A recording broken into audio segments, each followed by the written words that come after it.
It's been requested that I compare Brave and Cowardly. I'm not sure why, because they are opposites, but here we go. Brave reduces the amount of panic generated when a zombie gets within your personal space bubble.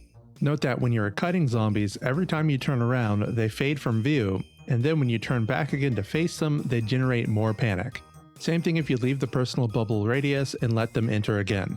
Cowardly, on the other hand, makes this panic generation worse. There is a decidedly high chance to suffer the DPS loss that is high panic, even when fighting just a handful of zombies. Doing the turnaround on just 3 zombies can max your panic. That's it, folks. Good luck on your endeavors. Just kidding. I'll add my take on the question. First, there is another option, which is not taking either trait. Without the traits, you gain about 7 panic from the front and 20 from behind per zombie. With Cowardly, it's about 14 from the front and 41 from behind. With Brave, it's more like 2.5 from the front and 7 from behind. The rear zone is a very small area. Even slightly from the side seems to generate the lower amount of panic, so I wouldn't worry about it too much. What exactly does this information mean?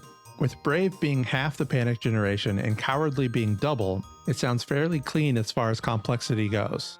But it really isn't. Without Brave, you will likely hit max panic fighting just 5 to 6 zombies at the start. 1 or 2 resets due to them bunching up and it's maxed.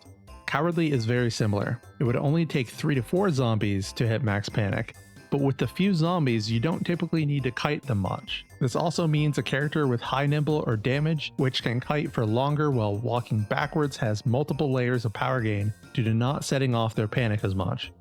So the negative from Cowardly isn't anywhere near double as bad. On the other hand, Brave is incredibly good initially.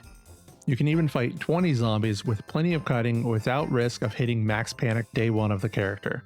Remember though, that as the months go by, the advantage of Brave decreases due to your panic reduction rate increasing. If you only ever plan long term, then Brave doesn't have much value. Whatever you spent those 2 trait points on you got from Cowardly can be forever. For example, Brave costs 4 points and Keen Hearing costs 6 points, but if you choose Cowardly, which gives 2 points, you can also take Keen Hearing.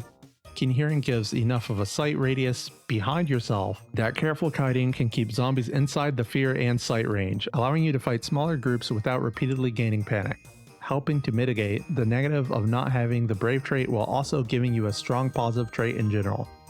If you think Brave costs too many points for its benefit, then taking Cowardly is on the table as it isn't much worse than not having either trait.